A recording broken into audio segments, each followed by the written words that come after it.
Hi everyone, welcome back sa aking channel, GTR Math Tutorial and Facebook, RJ Enseñado. So ipagpatuloy natin itong abstract reasoning, part 2 tayo, numbers 13 to 25. So galing ito sa NAPOLCOM Exam Reviewer pero pwede rin ito sa Civil Service Exam, sa College Entrance Test, sa UPCAT, sa mga AFSAT, so sa mga test na merong abstract reasoning. Okay? So, bawat slide, i-post nyo po, try nyo sagutan, tapos i-comment nyo kung ilan yung score nyo. 13 items lahat ito, 13 to 25. Okay, so let's start. Number 1, which figure is the odd one out? So, ano yung naiiba dito sa mga figures natin? Odd one out. So, kapag ganitong pattern, kung mapapansin natin, tingin ko ang pattern to yung umiikot lang, paikutin natin. So, tingnan natin, lahat sila may ano no? May dalawang white. Tapos, yung tatlo ay pare-parehas na black and white. So dito tayo mag-focus sa mga white. Yan, sa dalawang white tayo mag-focus. So ang nangyayari dito, pare-parehas lang yan. Mga pinaikot lang natin. Pag pinaikot natin yan, malamang yung apat dyan magkakaparehas. So sa position pa lang nitong white, sa tingin na letter A tsaka letter E parehas nasa baba. So malamang isa dyan yung mali. Okay? So gawin natin, paikutin natin. Meron na akong nakopya dito kanina. So ito yata yun, itong letter B. Ayan. Papaikutin natin itong letter B. So itong letter B, pag ni-rotate ko, yan, 90 degrees, same siya dito sa letter C. Okay? So parehas na parehas siya dito sa letter C. White sa left, tapos sa taas, black-white. Sa right ay white-black. Ayan, white-black. And then sa baba ay white-black. So sa letter D naman, itapat natin sa letter D. Ilagay natin sa kabilang side yung white. Tingnan natin kung paparehas. Ayun, so sakto pa rin siya. Black-white sa taas. Sa left ay black-white. Sa baba naman ay white-black. Okay, so parehas pa rin. Try naman natin sa letter E kung paparehas siya. Ibaba natin yung dalawang white nasa baba. At mapapansin natin na baligtad. Magkabaligtad yung taas. Black-white dito sa baba natin, naging white-black. So, tapat natin sa letter A. Yun. So, eksakto siya sa letter A. So, therefore, ibig sabihin, etong letter A, letter B, sa letter B nang galing itong picture na to. So, pare-parehas yung A, B, C, D, naiiba yung letter E. Gawa nga nito, ayan o, pag tinapat natin dito, magkaiba yung taas niya, magkaiba tong right, magkaiba tong left. So, naiiba ang letter E. Okay? So pero pag magsasagot kayo sa mismong exam, hindi nyo pwedeng gawin itong ginagawa ko. So kailangan magaling kayong mag-imagine. Papaikutin nyo lang. Okay? So next, number 14. Which figure is the odd one out? So ano naman yung naiiba dito? Pwede nating bilangin, no? So black ang ilalagay ko, black and white. Yung black 4, white 3. 4-3. So ito 4-3 din. Parang pare-parehas naman silang 4-3, no? 4 yung black, 4 yung black, 3 yung white. 4 yung black, 3 yung white. So, pare-para sila na 4 black, 3 yung white. So, hindi doon yung pattern kasi walang naiba. 4-3 lahat. So, tingnan natin yung position ng mga box natin, yung mga square. Mapapansin natin itong letter A, magkapatong yung dalawang black. Letter B, ganun din, may magkapatong na dalawang black. Sa letter C, walang magkapatong na dalawang black. Letter D, may magkapatong ulit na dalawang black. Ganun din sa letter E. Ayun, so doon pala yung pattern. Ang letter C, walang magkapatong na dalawang black. So therefore, letter C ang odd one out dito. Okay, so number 15. Which figure is the odd one out? Alin ulit ang naiiba dito?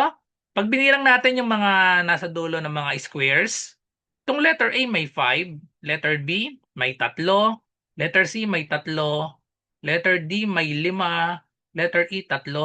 So okay sana kung isa lang yung naging 5, kaso dalawa yung 5. So ibig sabihin hindi doon yung pattern. Hanap tayo ng ibang pattern, wala sa bilang yung pattern. So ngayon, tingnan ko naman yung dulo or yung number ng black at white. So parang hindi rin tayo makakakuha ng pattern sa number ng black and white. So wala rin tayong makukuha ng pattern doon. So tingnan na lang natin yung opposite niya. So tingnan natin itong opposite ng white. Ang opposite ng white, wala. None. Itong white dito, none din. Oh, puro mga walang laman yung opposite ng white. Opposite ng white, yun, walang laman. So sa letter B, yung opposite ng white, wala ulit laman. Opposite ng white, wala ulit. O, parang yun yung pattern natin. Ang opposite ng white, laging blanco, walang laman. Opposite ng white, ayun, wala. And then bukod dito sa letter D, dito sumablay. Ito yung letter D, oh. Opposite ng white dapat walang laman. So ito mali ito dito. Dito sa kabila tama, opposite ng white walang laman. O check. So dito din opposite ng white wala dapat laman. So therefore, sumablay siya dito sa letter D. Yun ang pattern natin. Ang opposite ng white ay walang laman. Opposite ng white dapat ay walang laman, none. So na-violate yon dito sa letter D. A, B, C, and E, lahat ng opposite ng white, blank lang dapat. Okay, so yun yung pattern natin. Number 16, which figures complete the series? So pwede itong tingnan by row. Ayan, pag by row, ganyan ang pagtingin. Pwede rin naman by column. So sa pattern na ito, by column ang mangyayari dito. Kasi pag by row, wala tayong makukuhang pattern dito eh. Walang pattern. Pag by row, pag by column ang pattern, mapapansin natin, itong rectangle na maliit na white, napapunta dito. Tapos itong square na white, napapunta dito. So anong ibig sabihin lang niyan? Nag-move lang tayo. Nag-move lang tayo ng 90 degrees counterclockwise. 90 degrees counterclockwise lang yan. So di ba ito, pag nag-move tayo counterclockwise, pupunta siya dito sa baba. Tapos change orientation, naging ganito na siya. Tapos ito, pupunta siya dito, same pa rin dahil square yan. Tapos ito, iikot dito, nakatayo, magiging pahiga naman siya dito. Tapos itong line natin, horizontal, naging vertical. Kasi nga, nag-rotate tayo 90 degrees counterclockwise. Okay? So, ganun lang yung pattern yan. So, para makita nating mabuti, ayan, na-copy ko na ito kanina. So, ito yan, ayan. So, para makita nating mabuti, papaikutin natin. Ayan, 90 degrees na tayo counterclockwise. Okay, so ni 90 degrees ko na counterclockwise. Tingnan natin dito. Okay, di ba parehas na parehas? Inikot natin 90 degrees counterclockwise. So isa pa, check natin kung sa baba sasakto siya, 90 degrees counterclockwise. Okay, so parehas na parehas. Lagay lang natin dito. Parehas na parehas siya sa baba. So ito naman, next naman dito, ayan, lagay ko lang dito sa gilid. 90 degrees counterclockwise tayo. Then compare natin dito. Ayan, parehas na parehas siya, di ba? Parehas na parehas. Okay, so dito ulit, i-rotate ulit natin 90 degrees counterclockwise. Tingnan natin kung mag-eksakto. Okay, sa tabi natin, saktong-sakto. Lagay lang natin dito sa baba. Okay, so ngayon, ito namang last. Ayan. Rotate natin 90 degrees counterclockwise. Kung may eksakto pa rin sa baba natin, eksakto pa rin. Ayan, saktong-sakto. So, i-rotate natin 90 degrees counterclockwise. Hanapin natin kung ano yung kaparehas niya sa choices. Yun, letter B. Letter B, parehas na parehas siya sa letter B. Okay? So therefore, ayan, dito natin ilalagay yan. Letter B yung tamang sagot. Okay? So letter B, parehas na parehas dito sa ating figure na ito. Square sa baba, horizontal line. Ayan, tapos rectangle na white, then rectangle na black. Okay, so umikot lang siya ang pattern natin. Again, 90 degrees counterclockwise. Yun yung pattern natin. Number 17, which figure completes the series? So ito medyo mahirap ang pattern na to. Yung 17 na to kasi pag tiningnan natin yung bilang, wala tayong makikita sa bilang. Ito 8, ito kompleto din, 8 din. Ito kulang ng dalawa, 6. So dito naman ay 7. Dito ay kumpleto 8. So dito naman ay 4 lang. So parang walang pattern doon. So dito naman ay 4 lang. Naging 7. Tapos ilan dito. So pag tiningnan natin yung bilang, wala tayong makukuhang pattern. Ganun din kapag kinuha natin yung bilang ng black and white. Ang black ay 2. Ang white ay 6. Dito naman ang black ay 4. Ang white ay 4. Ang black ay 4. Ang white ay 2. So wala tayong makukuhang pattern dyan. Pag ginawa natin sa second row and third row, walang pattern. So, ang isa pang pwedeng pattern dyan, wala sa bilang, tingnan natin kung ano yung pagbabago dun sa mga kulay. Yung magkakatapat. So, ito yung magkakatapat, black, black, white. So, tingnan natin kung may pattern dun. Black, black, white. O, tingnan natin yung mga black pa dito. So, ito pang isa. Yung magkatapat niya dito, black. Tapat niya sa second box, black pa rin. Tapos yung sumunod, white. Yun. So, sakto, black, black, white. Pag may dalawang black, sunod pala white. So, try pa natin. Try pa natin dito sa second row tayo kung black, black, white pa rin. Ayun, meron pa rin. Black, black, white. So, confirm. Kapag dalawang black, white yung kasunod. So, itong isa naman dito, may isang black tayo. Black, ang katapat niya dito, white. Pero ibang pattern na ito kasi white ang kasunod. Black, white, wala na dito. So, ang isa pang pattern, black, white. Pag white yung kasunod, black, white, N na lang para sa none. Walang laman yung sumunod dito, black, white, none. Ayun o, so blanco. So, i-apply ulit natin dito yan sa pang third row. Ayan, so ito meron tayong black, black. Ang susunod dapat ay white. Black, black, white. So, lagyan natin ng drawing. Hindi ko na ilalagay yung circle. Ito na lang mga line. So, kumpletuhin natin. Black, black. So, nagpa-follow siya. White dapat ito. So, therefore, matatanggal si letter C kasi black to, black. So, okay pa si ABD. Okay? So, another. Hanap tayo dito ng may kulay black. Ayan, black, white. Ano ang pattern ng black? Black, white, dapat none. Black, white, none. So, black, white, none. Ayun, check ito. Ito dapat, none ito, none. Black, white, none. Okay, so dito sa white, tama itong tatlo. Tama itong tatlo. Pero dapat none. So, check ito, check ito. Itong kabila, sablay na kasi nagka-white dito. So, mali na si letter D. Okay, so pagpatuloy pa natin, meron pa isa dito, black, black. Ayun, black, black, white. So, dapat ito ay white. Okay? So yun, check itong letter A. At eliminated na si letter B. Eliminated na si letter B. Kasi naging none. Dapat black, black, black, white dapat. Okay? So yun, so natira na lang ay si letter A. Pwede na natin hindi kunin yung pattern ng white. Kapag white naman yan, mapapansin natin, white, white, white, black. Applicable yan. Pero hindi na natin kailangan kasi na-eliminate na yung mga choices. So pakita na lang natin. White, white, black. Meron pa dito, hanap tayo ng dalawang white. Ito, white, white. Yun, confirm. Black nga to. Tapos meron pang isa dito, white, white, black. Then meron pa dito another white, white, black. Meron pa dito sa baba, ayan, white, white, black. Okay? So hindi natin kailangan kumpletuhin kasi nga nakuha na natin yung pattern. Kahit hindi na makumpleto yung ibang wala pang bilog dito. Okay? Number 18. O iba namang type, which figure belongs in neither group? Hindi daw kasali sa group 1, hindi rin kasali sa group 2. Tingnan natin ang pattern ng group 1. Ang pattern ng group 1, may bilog sa loob ng rectangle. Tapos isa lang no, meron tayong one circle inside rectangle. So ito yung pattern ng group 1. Lahat sila may one circle sa loob ng rectangle. Tigi-tigisa lang. So ito isa lang. Ayan, isa lang. Pero yung square considered din yon as rectangle. Okay? So yun yung pattern ng group 1. One circle inside rectangle. Sa group 2 naman, ang pattern natin dito ay may squares. Yung squares pwedeng madami. Square or squares, ito kasi dalawa eh. Ito isa, ito tigisa. Ito kasi itong dito pwede dalawa. So ito naman, group 2, pattern niya ay squares inside. Square or squares, pwedeng dalawa, inside a rectangle. Okay? So inside a rectangle. So yun yung pattern natin, group 1 and group 2. So si letter A, belong siya sa group 2. Si letter A belong sa group 2. Kasi may one square inside rectangle. Letter B, belong ulit ito sa group 2. Kasi pwedeng dalawa kagaya nito.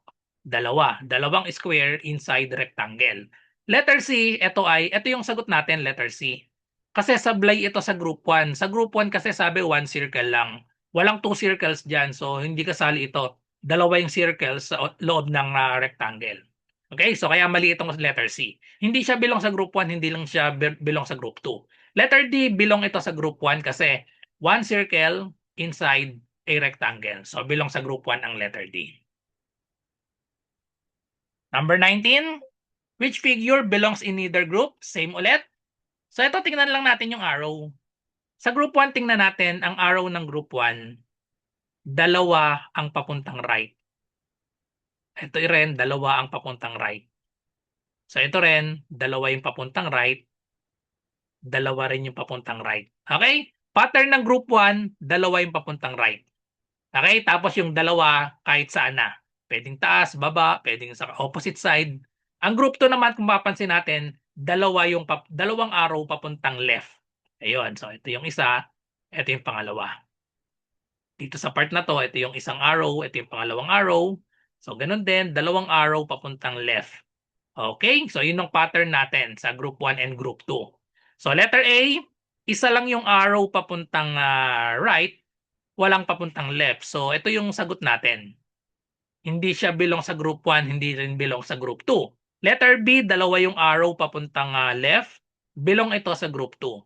Ito namang letter C, dalawa yung papuntang right, belong to sa group 1. Letter D, dalawa yung papuntang left, belong ito sa group 2. So si letter A, hindi siya belong sa group 1 at group 2, wala kasi siya nung pattern. Okay? So kung naghahanap nga pala kayo ng reviewer, yan, so kung naghahanap nga pala kayo ng reviewer ng Napolcom, ito yung maire-recommend ko sa inyo.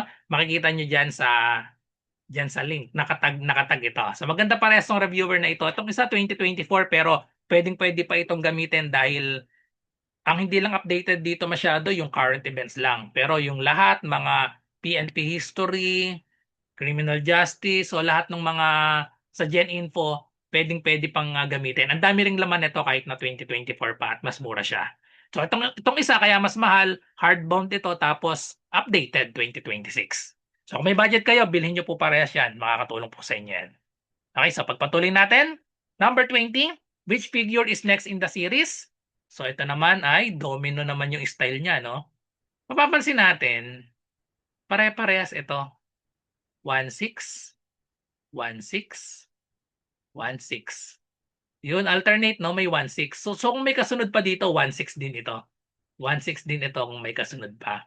Kaso ang hinahanap natin yung kasunod na dito, itong dalawang question mark na to. So si letter B mali na kasi si letter B na 1-6 dito pa siya papatak. Lagyan natin ng number 1, 2, 3, 4, 5, 6. Yung pang 7 ang hinahanap natin. Pang 8 ito, yung 1-6. 1-4 lang pala yung drawing ko. Yan, 1-6. So ngayon, tingnan natin yung pattern dito naman sa alternate. Alternating pattern ito eh. Dito tayo tumingin sa 1, 3, 5, 7. Ano yung makikuha nating pattern dito? Tingnan natin yung mga number na to. 0, 5, no? Mapapansin natin, tingnan natin itong 5. Yung susunod dito sa 3, lampasan na natin yung 2, 4, 6. 5, ang susunod sa kanya, 4. Tapos napapuntang taas. Susunod, yung pang 5 natin, 3 naman, nasa baba. Ayun, so alternate. 5, 4, 3. So, yung 2, pupunta dito sa taas. Ito yung magiging pattern natin. 2 yung nandito sa taas. Kung meron pang isa dito, yung 1 naman ay pupunta dito sa baba. Okay, kaso wala na yan. So, wag na natin lagyan yan. So, sa choices, letter D na lang ang may 2 sa taas. So, therefore, automatic, letter D na yung tamang sagot dito. Pwede nang hindi natin i-check itong baba. So, tingnan na lang natin ano yung pattern dito sa baba. Ito naman yan, 0, 1, 0, 1. Alternate. So, 0, 1, 0, 1. So, ayun. So, eksakto siya. 1, yung taas ay 2. So, letter D ang tamang sagot. Number 21. Which figure is next in the series? So, ganun pa rin. So, tingnan natin ang pattern nito. 4, 6, tapos 1, 0, 4, 5, dalawang 1, 4, 3, 0, 1. Ano yung next? So, lagyan ulit natin ng number. 1, 2, 3, 4, 5, 6. Pang 7 ang hinahanap natin. Mapapansin natin, tingnan natin itong alternate, no? Itong 1, 3, 5, tsaka itong 7. Lahat sila may 4 sa taas. Oh, may 4 lahat sa taas. So, ibig sabihin, 4 itong ilalagay natin dito. 4 dots dapat ito. So, ayun, tanggal ang letter C tsaka letter D. Kaso, dalawa pa yung natirang 4. So, ano kaya yung nasa ilalim? 1 or 2? So, tingnan natin. Ano mangyayari? Alternate ito ha. Okay na tayo sa 1, 3, 5, 7. Tingnan naman natin itong kabila dito. Parang mina-minus ito, no? Ito ay 6. Ito 1. Minus lang natin. 6 minus 1. 6 minus 1 equals 5. Ito na yung 5. Okay? Tapos dito naman sa 5, 5 i-minus natin itong dalawa. 5, dalawa yung laman. Dito 1 lang kasi 0 tong ilalim no? Yung 5 i-minus natin yung dalawa dito, minus 2 equals 3. So ito na yung 3. Okay. So tapos yung 3 naman, i-minus natin yung laman ng next na domino natin, 0 at saka 1. 5, 3 minus 1 equals 2. Therefore, 2 dapat yung nandito sa baba. Ang tamang sagot ay letter B. So eliminated na rin si letter A. 4, 2 ang laman dapat. Okay? Number 22, which figure completes the grid? So ito kailangan i-compare natin itong by row tayo, by row. 1, 2, 3, 4. So by row ang pagtingin dito sa pag ganitong pattern naman. Nawawala yung tatlo dito. So i-compare natin, tingnan natin ito, saan natin makikita itong pattern na ito? Nandito siya sa kabila, sa 3. Tapos nabaligtad siya. Nabaligtad. Yung diagonal papunta dito, pababa. Ito naman, diagonal dito pataas. So, yun yung pattern niya. O, hanap pa tayo ng isa pa. Wala kasi itong dalawa no? Blanco itong dalawa. So, kunin natin itong kabila naman. Ito naman kabila, ayan, square na may diagonal pababa. Itong kabila naman, square naman na may diagonal pataas. Yun, so pataas. So, isa lang ibig sabihin yan, nababaligtad. Ibig sabihin yan, yung 1, papuntang row 1 to row 3, yan ay mirror. Mirror image. Mirror image na babaligtad. Ito, diagonal niya pababa. Itong diagonal dito pataas. So, same din dito. Ngayon, i-check naman natin yung 2 papuntang 4. Kung ganun din. So, sa 2 at 4 naman tayo. Kasi dito sa kabila, yung 1 papuntang 3, dalawa yung blanco So, tingnan natin yung itong 2 papuntang 4 naman. Okay, so itong part na ito, pwedeng mirror din ito. Same sila Kaso, kasi symmetric. Pag minirror natin, same yung kakalabasan. Pwedeng mirror pa rin ito. Tapos ito naman, ayun, mirror nga siya. Kasi ito, same siya ng figure na bago lang yung diagonal. Yung diagonal nito pataas, ito naman sa kabila, diagonal niya, pababa. O di, pasok pa rin. Mirror. Mirror ang ating pattern. Tapos itong isa dito, ayan, square na may diagonal, diagonal pataas. Dito naman sa kabila, ang diagonal niya ay pababa. So, confirm ang pattern natin ay mirror. Okay? So, i-mirror lang natin yung mga blanco dito. So, saan natin itatapat itong yung dalawang dulo, ito na yun, no? So, ito yung dalawang dulo. Ito yung dalawang dulo. So, tas ito yung dalawang dulo natin. So, ngayon, ipapattern natin ito, itong kasunod na to, ipapattern natin itong box na to, dito dapat siya pupunta. Imi-mirror natin. So, para maging mirror yan, ganito dapat yung magiging figure. So, ito nasa right, kailangan nasa left siya pupunta kasi nga mirror. So, hanapin natin sa choices. Ayun, eliminated na lahat. Letter A, mali. Letter B, mali. Letter C lang ang tumugma. Ayun, letter C. Mali na si letter D. So, i-confirm na lang natin kung magmi-mirror lahat. Ayan, so ito yung next natin. Burahin ko muna to. Ito yung next natin na imi-mirror. Pag minirror natin to symmetric, pantay kasi no? So, symmetric dito yan. Yung tatapat dito, hatiin lang sa gitna. Yun, check pa rin. Tapos dito naman sa last part, imi-mirror natin. Ito yan. Pag minirror natin, dito, mababaligtad yung diagonal, pababa, magiging pataas. Eksakto pa rin. Okay? So, letter C ang tamang sagot. Check lahat yung tatlong box. Okay, so next number, 23, ganun pa rin. Which figure completes the grid? Pero ngayon, ang pattern naman natin dito, kung mapapansin natin, dalawa na agad ito, parehas. Parehas to. So, ang pagtingin lang natin dito sa row 1. Row 1, may dalawang magkaparehas. Lagyan natin ang symbol na ilalagay ko sa magkaparehas ay S or same. Ayan, same. S. Same sila. Tapos ito naman kabila, mirror ito, mirror. Mirror. Bakit mirror? Kasi yung isa, yung square nasa left, yung sa kabila nasa right. Parang pag mirror natin, di ba? Nasa malayo ito, sa kabila sa malayo din. Ito naman nasa pag ito yung mirror natin, di ba? Yung mirror natin nandito, malapit siya sa mirror o malapit din dapat ito. So therefore, ang pattern natin, mirror tong dalawa, tapos same naman yung dalawa. So applicable din siya dito sa row 2, ganun din yan. Ito, same din kasi parehas na parehas yung guhit. So, itong dalawa, pwedeng mirror to, pwedeng same. Kasi pag minirror natin ito, parehas pa rin ito.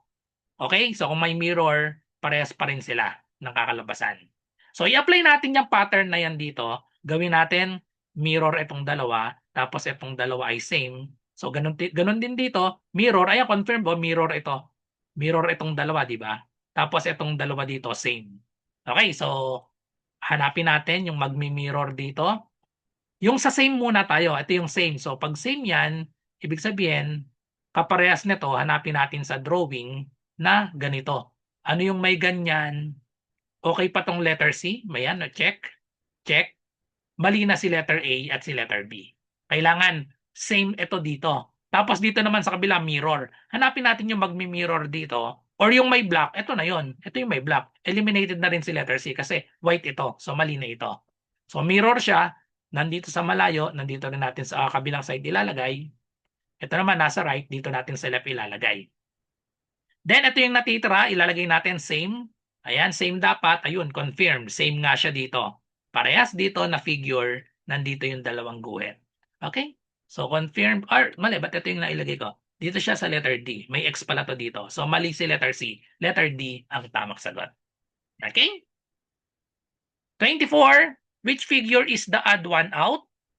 So sa ganito, ang una kong tinitingnan lagi dito kapag add one out, yung by row natin, bilangin lang yung mga squares yung nasa dulo. Malamang, yun ang una kong tinitingnan kapag ganitong pattern. Pag binilang natin, nakapagod bilangin, no? So lagyan ko na lang by circle. So ito ay 4, 3, 3, ito ay 5, tapos ito ay 5. O pag inad natin, 4, 3, 3, 10, 5, 5, okay, 20. Okay? So ito naman ay 4, we have another 4. Yun, puro 4. May 3, may 5. O, eksakto ulit 20. Ayan, malamang kapag dalawa na yung nag-20, malamang yan na yung pattern. So, baka merong isa dito na hindi 20. Obvious, letter C. Letter C, hindi ito 20.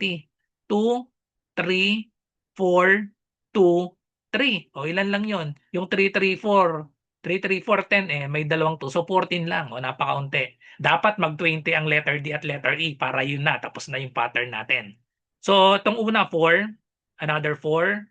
Another 4. Uy, 4 lahat. Sakto. 4 times 5, 20. So, dito sa dulo, ito yung na magko-confirm. We have 5, 2, 4, 6, 2, 4, 6. Merong 1, and then merong 2. Pag inad natin, itong dalawa, 11, tapos 9. Okay, sakto, 20. So, therefore, ang add 1 out, yung 14, letter C. 14 lang. The rest, 20 lahat yung squares na maliit sa dulo. Okay? Last number 25. Ganun ulit, which figure is the odd one out? Pag ganito, tingnan natin yung mga figure kung pare-parehas. Parang tingin ko pare-parehas yung figure. May isang diamond, may dalawang diamond, may isang diamond, dalawang diamond, isang diamond, dalawang diamond, isang diamond, dalawang diamond. Pare-parehas yung figure natin dito. So, hindi dun sa figure ang pattern dito, kundi sa position. Ito, isang square na may diagonal. Ayan, pare-parehas. Lahat ng figure natin pare-parehas. So, wala dun yung pattern. Ang magiging pattern na lang natin dito sa position. Tingnan natin yung mga position ng mga bawat figure. And then, napansin ko dito, ang naiiba lang pala dito ng konti, itong figure na ito. Parehas siya dito. Tingnan natin itong dulo nito nasa left. Ito nasa left. Yung letter C at D nasa right. Ayun. So, yun yung i-compare natin. Yung letter E nasa left ulit. So, ibig sabihin ng i-compare natin itong C at D muna, tapos itong A, B, C. Yun ang i-compare natin. Okay? So, unahin natin yung C at D. Tingnan natin kung anong meron dito sa C at letter D. Kung parehas ba ito o may pinagkaiba. Mapapansin natin dito sa letter C at D, parehas yung position nito eh. Ayan oh. Parehas oh. Parehas sila ng nasa kanan. Dito tayo unang bumase, parehas nung nasa kanan. Parehas lahat. Yung nasa left nila, same din. Ito, pag nilagay natin dito, di ibig sabihin, parehas na parehas yung pwesto ng C at D. So, ibig sabihin, wala dito yung hinahanap natin na add one out. Okay? So, ngayon, i-compare naman natin yung ABE. Tingnan natin yung position. Dito rin ako babase. Dito. Ayan, dito ako babase. Ano yung nasa left nila? Tingnan natin kung parehas. Uy, parehas yung nasa left. Parehas square. At ito sablay, mali ito. So yung nasa left naman itong square na may diagonal, same pa rin. Dito, ito sumakto kaso mali na tong nandito sa kabilang part eh. Yung square natin na may diagonal nandito sa kabilang side. So in short, baligtad. Baligtad ang positioning nito. So itong tatlo, mapapansin natin, parehas. Ay, hindi lang pala yung tatlo, isama pa natin ito. Parehas ng position ito, itong apat to. Itong apat, parehas ng position. So dito sa letter B, ganoon din. Yung apat, parehas ng position. Okay? Tapos ito, lumipat lang sa kabila. Pag lumipat sa kabila, ito na rin siya. Okay? So parehas yung A at B. Yung letter E yung naiiba. Mali ang positioning nito kasi baligtad, no? Baligtad itong tatlo. Itong apat dapat, oh. Baligtad itong part na ito, tsaka itong part na ito, baligtad ng pwesto. Nagkabaligtad. Yan. So, ganyan dapat ang pwesto nito. Pagbabaligtad rin. Yung dalawang black diamond, tsaka itong white square na may diagonal. So, kaya, naiiba dito, yung add one out dito ay itong letter E. Gawa ng position nila. Okay, so that's it. Thank you for watching. I hope may natutunan kayo sa video na ito. Kung meron kayong math or logic na question, i-comment nyo lang or i-PM nyo ako sa aking messenger, RJ Enseñado. Good luck sa lahat na nagre-review. Bye-bye and God bless.